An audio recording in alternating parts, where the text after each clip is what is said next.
Bismillahirrahmanirrahim. Assalamualaikum warahmatullahi wabarakatuh.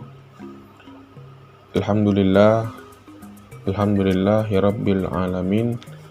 Wassalatu wassalamu ala asrafil anbiya'i wal mursalin Sayyidina wa maulana Muhammadin wa ala alihi wa sahbihi ajmain. Perkenalkan, nama saya Abi Sugara, NIM 11912063, kelas HKI 5B, Fakultas Syariah IAIN Pontianak. Baiklah, pada kesempatan kali ini saya beserta dua rekan saya, yaitu Muhammad Nurkhalis Ar-Raisi dan Bang Diki, akan mempresentasikan materi ketiga dari mata kuliah Qawaidul Fiqhiyah, yang mana pada kesempatan kali ini saya sebagai pemateri pertama akan sedikit menjelaskan beberapa kaidah. Adapun kaidah yang pertama itu berbunyi al-musyaqqatu tajlibu taysir. Setiap kesulitan itu membawa kemudahan.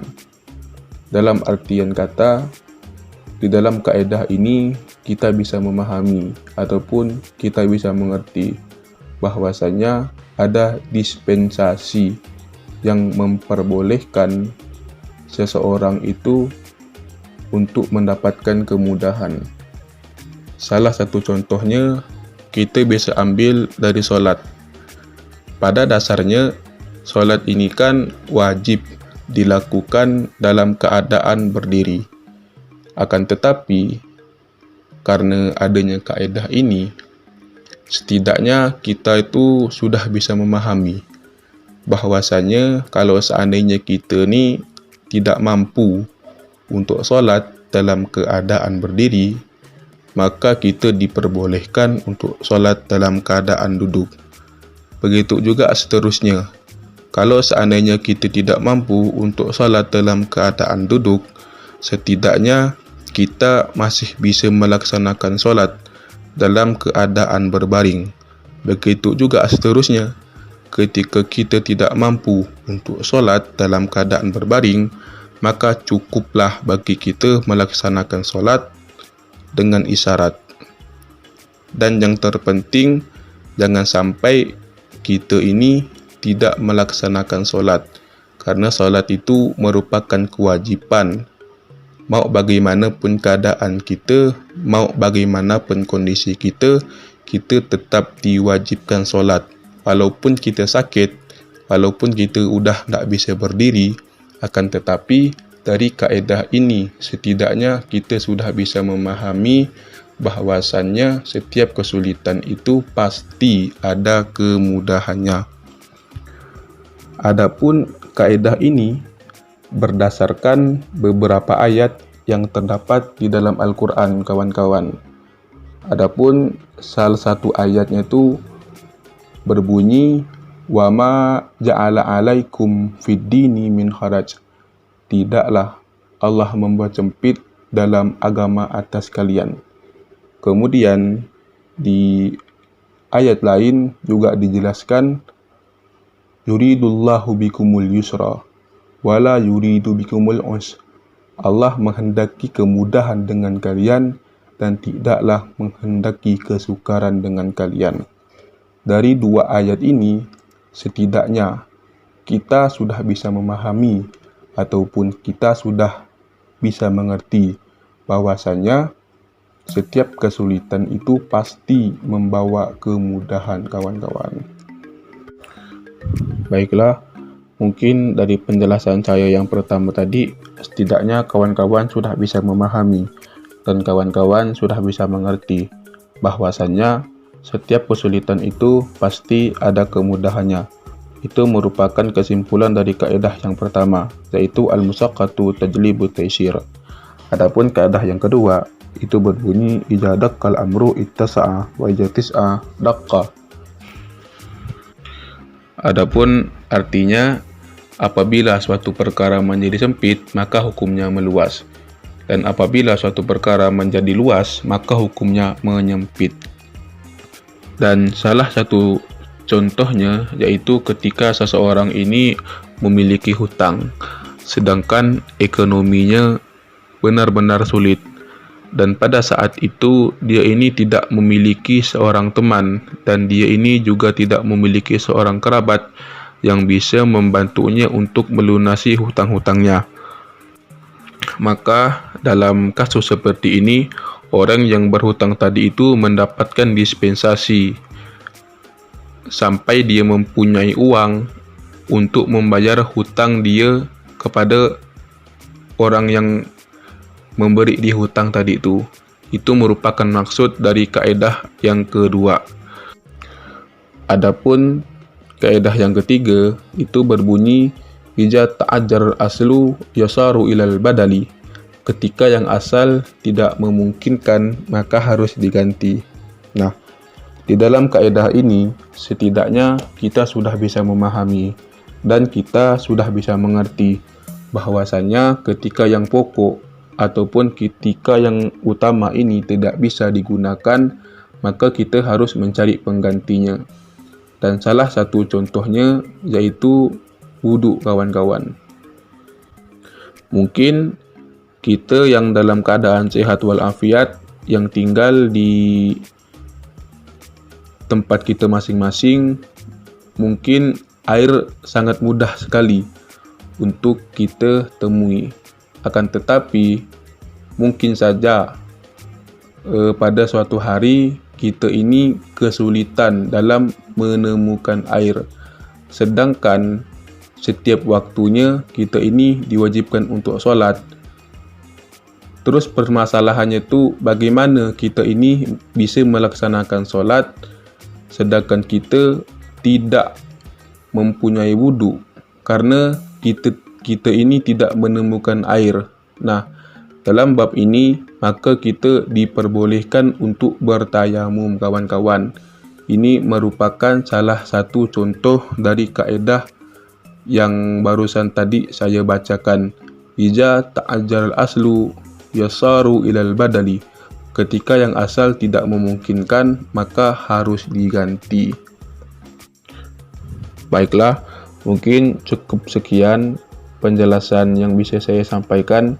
Adapun penjelasan materi-materi ataupun kaedah-kaedah yang selanjutnya akan dijelaskan oleh saudara-saudara saya, yaitu Muhammad Nurkhalis Ar-Raisi dan Bang Diki.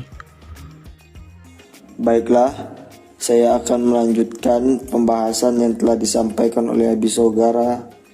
Kaedah yang selanjutnya, kaedah yang keempat, berbunyi mala yumkinu tahrizu minhu ma'fu'an, yaitu ketika sesuatu yang tidak mungkin untuk menjaganya maka dimakfukan atau dimaafkan.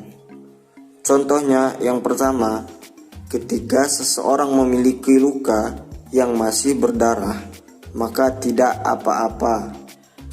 Yang contoh yang kedua, ketika seseorang yang mempunyai bisul di area tertentu maka tidak apa-apa membiarkannya.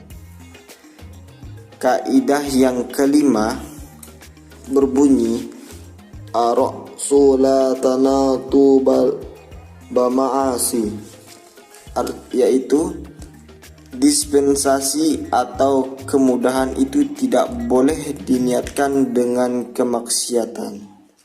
Contohnya, yang pertama, ketika ada seseorang yang musafir ataupun berpergian, maka tidak apa-apa baginya untuk tidak berpuasa dengan tujuan bukan untuk maksiat, dia berpergian. Contoh yang kedua, sholat qasar jamak dan berbuka puasa. Semuanya itu merupakan keringanan bagi orang yang berpergian jauh. Tetapi kalau sejak mula kepergiannya dengan niat yang tidak baik, maka rukhsah tak berlaku baginya. Kaidah yang keenam, al-haqiqatu basari la majazaiza, yaitu apabila suatu kalimat tidak bisa diartikan secara hakiki, maka dapat diartikan secara majaz.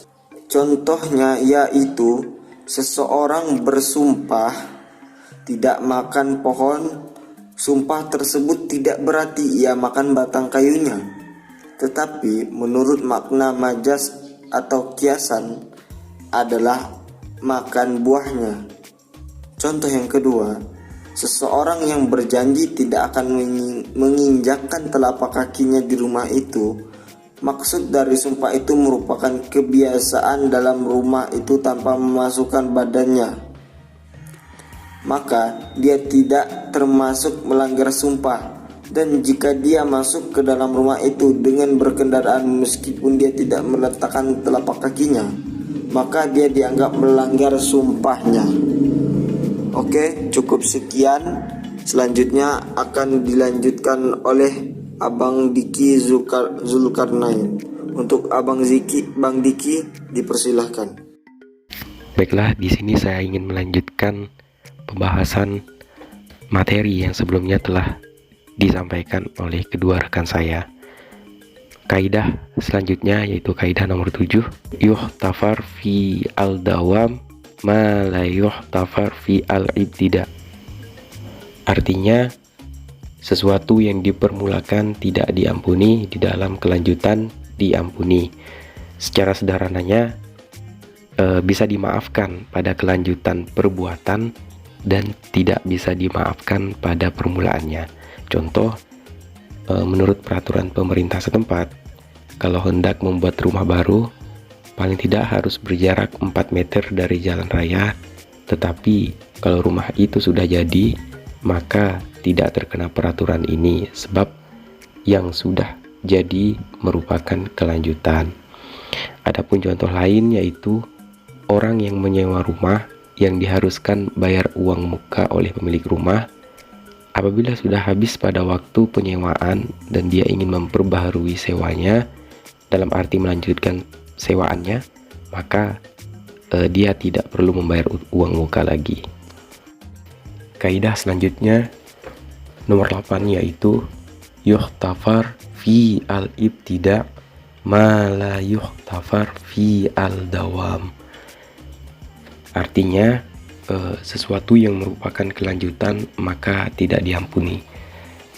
Nah, contoh daripada hal ini yaitu pria dan wanita melakukan akad nikah karena tidak tahu bahwa di antara keduanya dilarang melangsungkan akad nikah, baik karena senasab, musyawarah atau persemendaan, maupun karena persusuan. Selang berapa tahun baru diketahui bahwa antara pria dan wanita itu ada hubungan nasab atau hubungan persemendaan atau persusuan yang menghalangi sahnya pernikahan. Nah, dabit ini terjadi pada kasus tertentu, yaitu orang yang melakukan perbuatan hukum karena tidak tahu bahwa perbuatan tersebut dilarang. Nah, contoh lain daripada hal itu yaitu seseorang yang baru masuk Islam minum minuman keras karena kebiasaannya sebelum masuk Islam dan tidak tahu bahwa minuman semacam itu dilarang atau haram, maka orang tersebut dimaafkan untuk permulaannya karena ketidaktahuannya. Selanjutnya, setelah dia tahu bahwa perbuatan tersebut adalah haram, maka ia harus menghentikan perbuatan tersebut. Kaidah selanjutnya atau yang terakhir yaitu yuhtafar fi al-tawabi' ma la yuhtafar fi khairiha. Artinya, dapat dimaafkan pada hal yang mengikuti dan tidak dimaafkan pada yang lainnya. Contohnya, membawa mushaf bagi orang yang sedang junub haram hukumnya, tetapi kalau yang dibawa itu tas, pakaian yang di dalamnya terdapat mushaf, maka tidak haram hukumnya. Contoh lainnya adalah penjual boleh menjual kembali karung bekas tempat beras karena karung mengikuti kepada beras yang dijual. Nah, demikian pula boleh mewakafkan kebun yang sudah rusak tanamannya karena tanaman mengikuti tanah yang diwakafkan. Mungkin sekian yang bisa kami sampaikan. Kurang dan lebihnya kami mohon maaf.